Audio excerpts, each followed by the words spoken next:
Hello, and welcome to Pique My Interest, the show dedicated to creativity. My name is Scoob Decker, and I am an artist, and your host. Pique My Interest is an exploration of art across North America in meeting some incredible artists, learning about their craft, and exploring what makes them create. Welcome to Pique My Interest. Hello, and welcome to Pique My Interest. I am currently in the Palace Theater in Columbus, Ohio, sitting in this dressing room with this incredible artist. How you doing today? Hi, I'm good. How are you? I'm doing excellent. Good. Thank you for inviting me into your dressing room, and we're yes. going to learn about everything going on in here. But I want to know, have you done anything interesting lately? I went to a karaoke bar for the first time.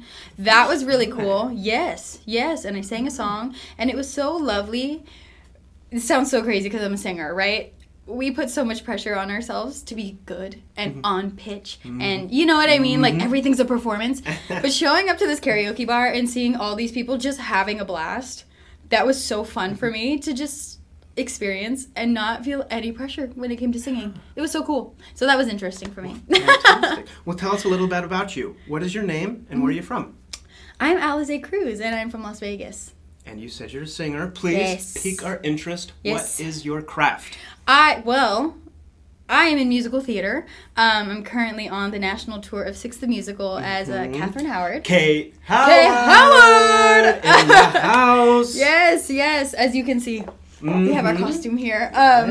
But yeah, I'm a musical theater gal. But I also am starting to write my own music. I also love film work. I've done a lot of commercials and background work for movies and met some really cool people and just want to delve more into that. Yeah. I think one of your specialties within this musical theater world is you're taking a lot of new works. You're taking things that are unfamiliar with the world, implementing a lot of the Alize technique and the styles, and you just bring them to life. Nice. I'm so excited to get into it. But I want to know, is there anything from your upbringing that made you turn into a creator, that made you want to create? You know what's crazy is I come from a family that doesn't really have performers. My mom, she's in the medical field, but I did have an aunt and uncle, and we have like a Hawaiian background, and so my uncle and my auntie, they played the ukulele, and she also played the piano, and she liked to sing when she was younger. I will say she took me to like one of her drama, like improv classes when she was in high school, and I was like probably 6.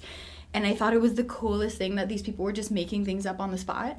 They didn't end up pursuing that, but it was really inspiring for me to see that as a kid. Yeah. And then I ended up like joining choir when I was young because I liked to sing, but I was too scared to do it as a soloist. So I did choir, and I love choir. It still makes me cry to this day when I listen to songs. But I was 18 when I started like musical theater, and here I am. Been here ever since. So, did you get an education in theater as well? Outside of college, yes, right? Like, I went to college for a year, and I studied hospitality because I didn't think that I could have a career in theater. And so, while going to college, while having a full-time job, I studied outside with, coaches and like singing coaches, acting coaches, things like that, which was probably the most challenging year of my life, trying to balance all of that. Eventually, don't do this, kids. I left college. It worked out for me. It won't work out for everyone, but I did leave college, and 2 weeks after I left, I booked my first job. Yeah. And what was that job? I played Moana. You played Moana? I know. I played Moana in a show called Disney's When You Wish, and it was like a compilation of maybe like 10 different Disney shows. So we jumped from Moana to Tarzan to Mary Poppins to like all of this in one show, and it was so fun. Wow. Yeah, I was like a baby. I was 19. Yeah. And yeah, it was such a dream. That was the biggest audience I had performed for. And where was this? It was in St. George, Utah. Tuacahn. This is a massive theater. Beautiful. By the way, huge shout out to Madeline, Rob, and Caitlin Jackson, other Pique My Interest artists who were a part of Tuacahn as well. But you've also originated Bat Outta Hell in Vegas. Yeah, You've been Kate Howard on 6. To me, that says success, especially how young you are. Yeah. Do you consider yourself successful? What is success in performing arts, and what really got you succeeding? I like this question. That's a good one. I think success has its levels, right? Like, I'm so proud, and I will say I'm so proud of where I am now with, my age and the experience that I had, getting into the industry. I think success varies from person to person, right? I don't think I've made it yet, right? I will say that. I don't think I've had my big break, and I don't know what that will be. Mm-hmm. No idea. Yeah. But with every new thing that comes along, it feels like a step, and it feels like another push to get more and more. You know what I mean? Mm-hmm.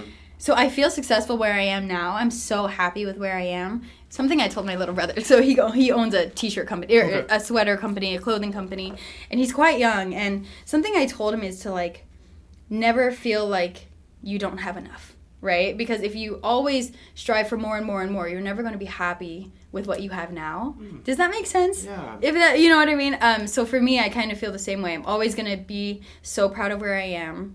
I'm always going to want more, but never feel like I haven't got... Does that make sense? For sure. You know what I mean? Yeah. I don't want to ever tell myself you're not there yet, because I feel like that's almost, like, demeaning for everything I have achieved at this point. So just, I feel, yeah.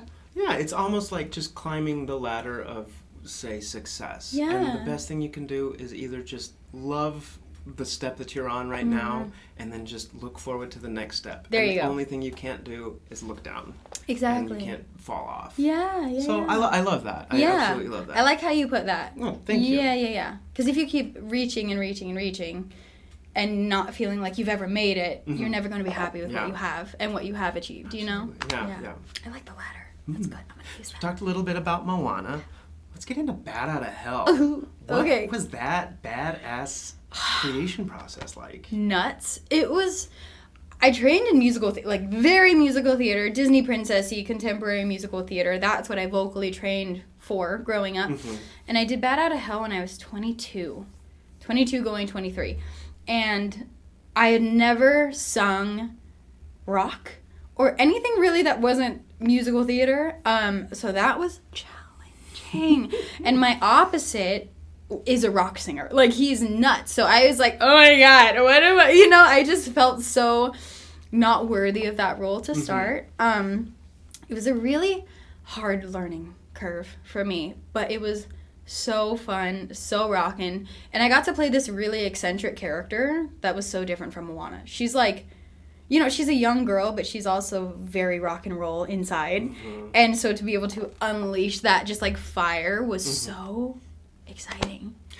I actually was able to see Zay in this years ago. I can't believe that somehow I was able to reconnect with Zay in a different show and get around to it. But that is so fascinating to go from Disney, Lin-Manuel to Meatloaf, rock and roll. And then Kate Howard, the pop queen that she is. What's that like? Being the queen, being on stage with all these other queens? Oh! Intimidating, you know, but empowering, right? Because like, I was actually telling our stage manager this the other day. I've been in this show for over a year now, 3 contracts. This is my 3rd contract with 6, and I'm still learning things every single show. It is not comfortable. It has never been comfortable, and I love that about her. Yeah. I'm always learning new things. Like, if you watch a video from when I first started to where I am now, it is a completely different character. It also changes with the new girls that come in. You know what I mean? Like, the new queens that I've gotten to work with versus the old queens that I used to work with. It's all different, and it all shapes who my character is in that moment. This was also vocally challenging, being that it's now pop, not rock, and not musical theater. I'm learning a whole different place of my voice that has been quite the challenge, but very, very rewarding overall. Yeah. Absolutely. Yeah. And she's funny, and I love making the audience. I love making the audience laugh. Disclosure. I also work for the North American Tour of 6, and I get to watch Zay nearly every day, and it is such a joy. Yay. You bring something to it every night. What I think you bring to the character brings her to life. I think the way that she's written kind of has these question marks and these, I don't really know. The way you bring it is you give your Kate Howard. And then the other thing that you put on top of it, you're funny. You're humorous. Yeah. You feed off the audience. And I love that. I do. And I think that's so fun. It's just, we watch you and you can't help but sing along and dance with Kate Howard and all these queens, and the message of the show is just so powerful. And it's so fun to be a part of and watch you do your thing. Thanks. Thank you for pursuing your creativity and your craft. But I think it's time to get into a little bit. How do you create a character? I will say, I think something I like to take into the character that I play is personal experience or personal understanding that I can take into whatever character I play, so that it is a part of who I am, if that makes any sense. I love to put a little bit of me into every character I play. It feels more natural, and it feels like I can tell a story more organically. Right. Yeah. And I think as artists, I've learned through Pique My Interest, artists are storytellers.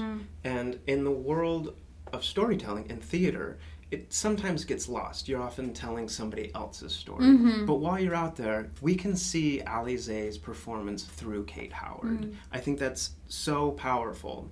But then on top of it, like you said, you've done this nearly every day for a full year, if not more than that. Correct. How do you keep it fresh? How do you consistently stay funny? How do you keep the song powerful and energetic after coming in day after day after day? Yeah, I think like you said, I play off the audience. I play off the audience hardcore. Like, if that, like, I change my show every day. And I actually get told by the stage management team sometimes to, like, take stuff back because I'll play too much. But for me, it's fun, you know? So I watch a lot of comedy, and I love to incorporate, like, stand-up techniques into who I play. So, for example, like, if the audience, is, like, laughing, I'll wait, and I'll hold it until they're ready, until they're quiet. And then it's like, then you hit the next show. It's just like, it's a timing thing. And I think that makes it fun for me. Yeah. I also love when the girls on stage play as well, off of, like, what I do or what they do. And I have fun. You know what I mean? And it's fascinating because every day, day to day, the other queens have other things going on. And you have other things going on. And one of my favorite things about musical theater is it's a living, breathing thing. Yeah. And as much as you think you're going to go see that show and it's going to be the same that everybody sees, you're going to see a different show. Yeah. These actors, these performers, these musicians are giving a different show every night. Every single night. Just because we're human. Yeah. And I think it's absolutely fascinating as like a visual artist. You get a painting and then you get to move on and go do something else. But in theater, you kind of have to tap into that refreshness. Yeah. You get to restart it every day. You get to retell the whole story with the audience. Yeah. And I think that your storytelling has that shape. We get to follow you through that whole journey. Yes. Not only from beginning of end of the show, but your song itself. Yes, I was going to get into that one. Well, all right, let's get into it. Yes. Let's dive into... Yes, so same question regarding the song, right? Keeping it... I will say that song, I've sung it hundreds of times, and it is still very not comfortable, very nerve-wracking, because it is so dang emotional. And I also, playing the character, I can't go on autopilot. I have to tap into those feelings in order to perform it how I think it should be performed and to give it justice.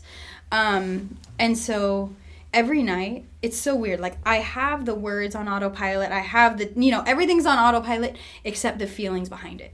So sometimes I'll be in a certain part of the song and I'm like, I'll start to think about something different in order to trigger different emotions so that I could give a different kind of performance or a different kind of perspective than the night before, for example, And yeah, I love to look at the audience. Sometimes I can't see them in the houses. Sometimes it's a sea of black and I can't see them at all. And that allows me to just live in my own world. And then some audiences, I can see their faces, front row. I see them crying or I see them like what is happening kind of. And I'll use that as energy, Every night is seriously so different. And I can never prepare myself enough for what I think is going to happen in that song. I really have no idea. Yeah. Wow. Yeah. And like I said, it's a living and breathing thing, and you have to be able to adapt with that.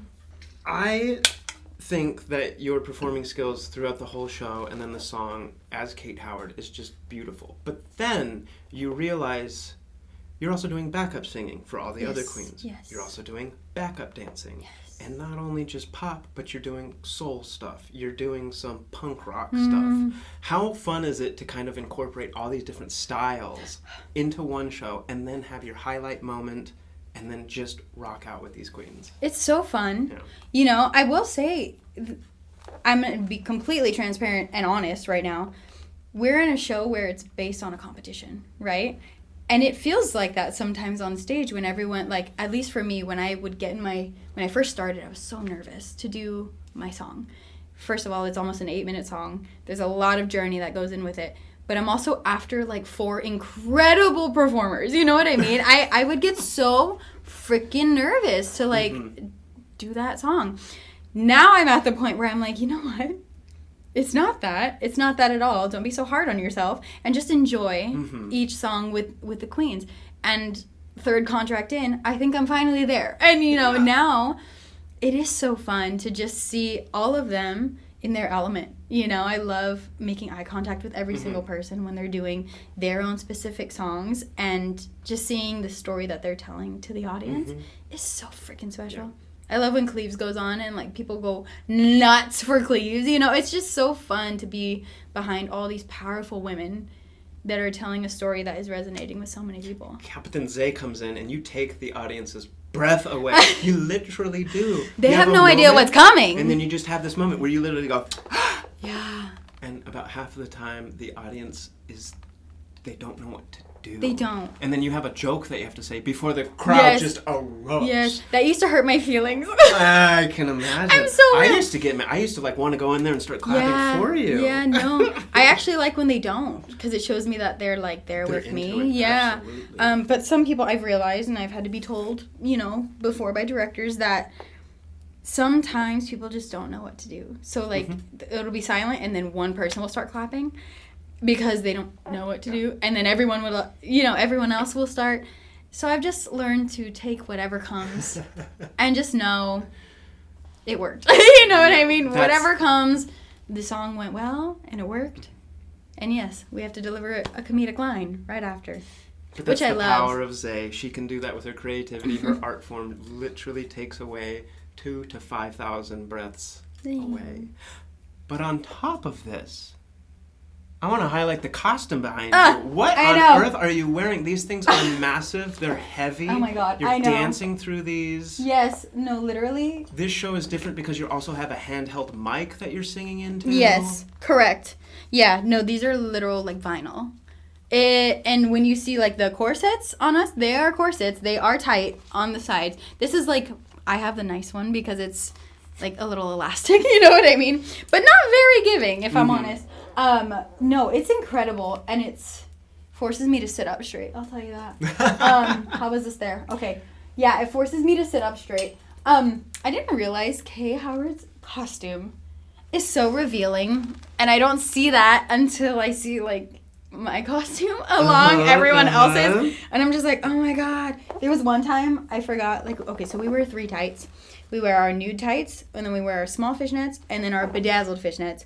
And there was one time I completely forgot my bedazzled fishnets, and I swear I looked naked on stage. Like, it just changes everything when you miss one little piece of this costume. Thank God I didn't notice it till after my song, or else I would have just, like, been off the whole time. That's another thing about me. If one thing is off, I am in my head. Uh-oh. Oh, yeah. Okay. Oh, yeah. Hard to get back on track? Yes, but I've been working on, like, this is so weird to say, but, like, meditation in the present moment, if that makes sense. Yeah. Because I used to get really anxious on stage, and when I get anxious, my voice starts to crack, and I get really nervous. But now I'm practicing, like, grounding work on stage. Like, I'll be doing lines and everything, but in my head, I'm like, you're here. Yeah. You're grounded.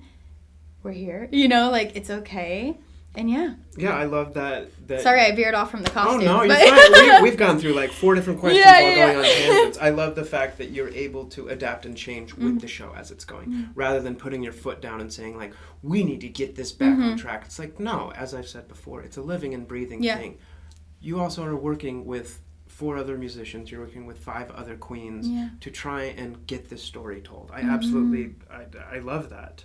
But also along with that, once you get up there, sometimes you just don't want to be there that day. We travel for work. We do 8 shows a week, different cities, sometimes different cities per week. Do you ever just say, I don't want to do it? Do you ever just run into a brick wall? How do you overcome a creative block? Well, when you talk about not wanting to do it, I'll call out before I even do it. Because if I don't feel like I can give a performance... this song is so important to me, and if I don't feel like I can do it justice, I will not do it. Well, it's time to give a shout out to the unsung heroes of musical theater, our understudies, our swings, our alts. Yep. These are the people that know many different roles that Alize, when she's not feeling well, can't come do the show, can't give it 100%. These wonderful people get to come in and be kick-ass and do their job, and they are very thankless jobs, but they are what really make this theater keep going. Yeah. I could never imagine doing what they do. You know, just like hopping on to a different, into a different body, into a different costume, into a different track, like at the drop of a hat. It's so impressive and so necessary. And they're incredible. They're so good. Yeah, they are. And they all cover different queens. And they're all prepared to go on at a moment's notice. But just in case we don't want Alize to call out, are there things that you do to keep you healthy, to keep you mentally healthy? Do you have any hobbies, and do they complement or contradict your craft? Yeah, I love to play guitar. So I'll play guitar whenever I'm like feeling overwhelmed, and just singing things that aren't 6 after, when you're so in your head about it all the time, right? And me, I'm like a perfectionist, so I'm always thinking about like, okay, how can I do this better? But when I just like step away from it for a little bit and just play something else, it really calms me. It really calms me a lot. Just opens your mind, just unlocks a different part of the brain, just kind of refreshes you. Absolutely. I journal a lot too. I love to write. Just to get anything that's like in my brain out. Yeah. It's just so fun for me. Yeah, I don't know. Well, you mentioned that you've been playing the guitar, you've been writing a little bit, but you've also been doing some songwriting. Yeah. What inspires you to sing and songwrite? I never did. My opposite in bat, Travis, he is the one who inspired me to write. Because one day we were like, oh, let's just write a song about this.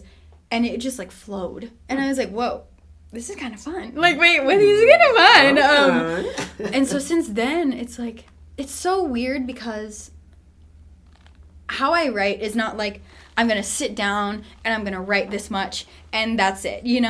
For me, I could be doing anything, and if something pops up in my head, I write it down. Because it's weird. It's never planned. And I can never just sit down and tell myself to write something. But when I do sit down and write something because I'm inspired, it just flows. It's really weird. But yeah, I really enjoy it. I haven't shared anything with anyone yet, but I will. Well, the world is waiting. And then going a little further, would you recommend going to school to build on the craft of musical theater? Or would you say, just go start auditioning? I could say both, right? Like, I think I'm not good with school. That's why it didn't work out for me. I'm not good at sitting in a classroom. My attention span doesn't work with just sitting and listening. I can't do it. Some people can, and they're really great at it. I would never suggest not going to school. I would suggest doing what feels right for you. But knowing that you do not need school anymore to be in this field. You know what I mean? You can learn all the things you need to learn outside with teachers and coaches and things like that, private lessons or dance classes, anything. But no matter what you do, always do the audition. There we go. I was just going to say, what would be the advice? Always do the auditions. Because nonetheless, any audition you take is like a free dance class, right? If you don't get it, you got a free dance class. And it challenged you to learn a number in 15 minutes. You know what I mean? It challenges your confidence because you go in with all these other incredibly talented people and you're putting yourself out there. That's a huge deal that a lot of people can't do. And I think always just challenging yourself is the advice. Yeah. Thank you. And go to everything. Like, literally go to everything. Even if it's not for you. Because you're going to learn something, you know? Mm-hmm. Even if it's not for me. You learn that day. Who knows? Maybe after your Disney contract, you're going to be singing some Meatloaf. That's what I'm saying. No, truly. That was so random. But it worked. So, as a performer, one of our biggest things that we get hung up on is the criticism. Especially in musical theater, because we have reviews. Yes. Every city we go to, somebody's going to write about it. How do you handle criticism? This might be very sensitive because the character you play is, as you said, a little revealing. How do you handle criticism? I haven't been given a lot of bad criticism on how I play this role, thank God. However, if I were to get criticism, this is how I play her. You know what I mean? This is how I've created my vision of her. That's people's opinion. You know what I mean? I think as the artist, as the performer, we have the power to really make these characters our own, especially in this show, right? Like in other shows, you have to kind of stick to someone else's story, as we talked about before. In Six the Musical, they really encourage us to bring our own, our own to this. And yeah, the costuming is based on the perception of people who thought of Katherine Howard as this promiscuous girl. You know what I mean? Yeah. So it makes sense. I'm totally okay with like the costuming and everything like that, because the way I tell the story is you think she's one way when she's really not. So I love the dichotomy of it, and in the beginning of the show, she's not, I don't play her funny yet. I play her very like the hot one, or you know what I mean? Almost like the audience is expecting. Exactly. Yeah. I play her what they expect. And then when she comes to do her dialogue and her song, it's like, oh shit. Like that's not who I thought that was. And so I love it. I love shocking. Here comes A with the shock value. You have to. I can't be boring. Please. Like you said, you come out and you're the sexy one, and then you become the funny one, and then you become the powerful one. People don't expect her to be the funny one. At all. Or like a funny, you know what I mean? They expect her to be like mean. My favorite number in the entire show is the one time in the show where you aren't competing against each other. And at the beginning, the mega mix, sure, it's still kind of a competition, but there's one point in the show where you all come together and tell a story. And it's the most odd polka techno number in the whole world. But it's the one time you come together and you tell so fun! No. Yes. And so it's crazy. It's my favorite point of the whole show. Let alone the music is insane. It's a literal rave.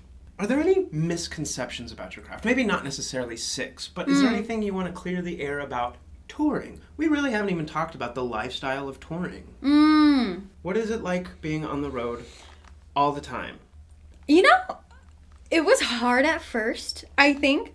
I love it. I don't mind. I hardly unpack. I keep everything in my luggage. I am so organized. So, I have my little sections for everything, so I never get crazy unpacked. So that by the end of the week, I'm just like, okay, close my luggage. Let's move on to the next place. I love meeting people from other places. I come from Las Vegas, and it's a city. It's a big little city. But there's not much outdoor life, but I love outdoor life. So whenever we're in smaller cities with where you can go on a hike or go drive to the mountains and there's grass and trees, I get so excited. Because I'm just not used to that. I'm used to dirt, So I love cities like that. I loved Albuquerque. It was so unique and different, and creative. There was so much art there. So it's just every little city has its own touch, and I love it. I love smaller cities more than I love bigger cities. It's why I love touring, because I get to see the different cultures across this country, and you get to see the different atmospheres and the different types of people. Yes, absolutely. Correct. But I will also say, most of the time, it's not as glamorous as it sounds. No. There's not a red carpet everywhere we go. It's a lot of sweat. It's a lot of hats. A lot of just groggy, walking into a theater, and then... It's when it's cold. I hate the cold. I hate the cold. We're here in Columbus. We are recording right now, December in Columbus.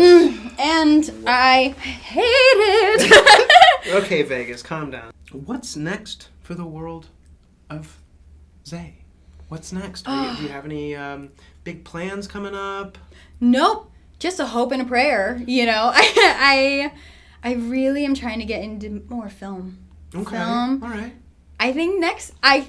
Okay, this is my goal for myself. I want to release my own music in the first half of next year. Okay. Don't know how well that's gonna go, but I'm ready for it, you know? Like, it's so vulnerable putting yourself out there after, you know, you do theater and you can kind of put on a mask and a costume and makeup and be somebody else. But as yourself, it's so vulnerable. So I'm excited to just let whatever my creative things are out into the world. And if people like them, they like them. And if they don't, that's fine. Excellent. You know? So we'll see. But hopefully you'll see me on a Netflix show. Ooh, fantastic. And where can we see your work? Oh!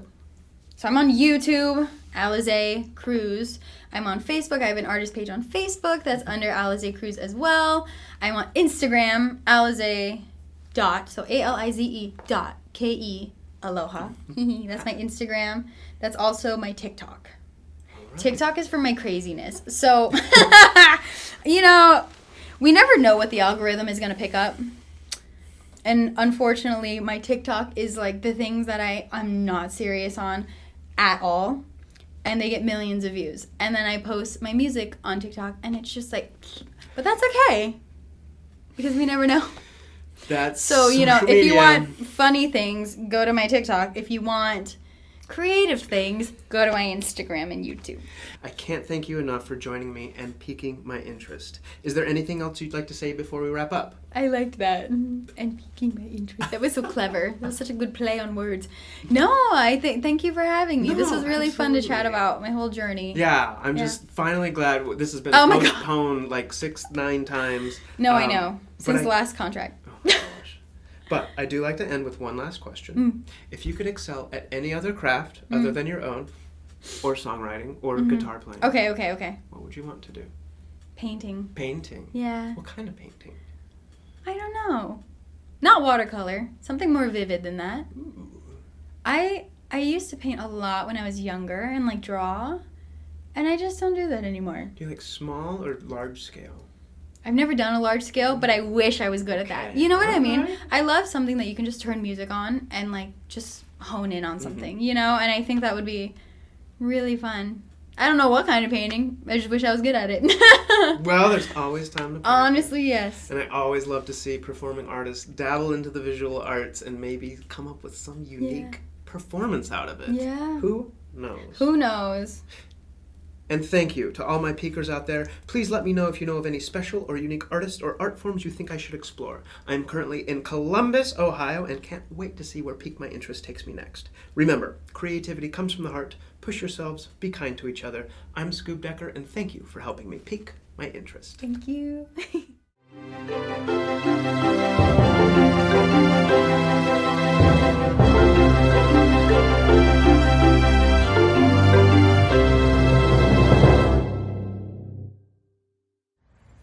This episode was produced by Lizzie Webb. Be sure to follow on social media to stay updated on all the adventures into art and creativity, as well as all of the past Pique My Interest featured artists. If you like, please leave a review. Send us a message. Tell us what you think. Pique My Interest is for you, the peakers. Cheers to creativity, and I hope your interest is piqued.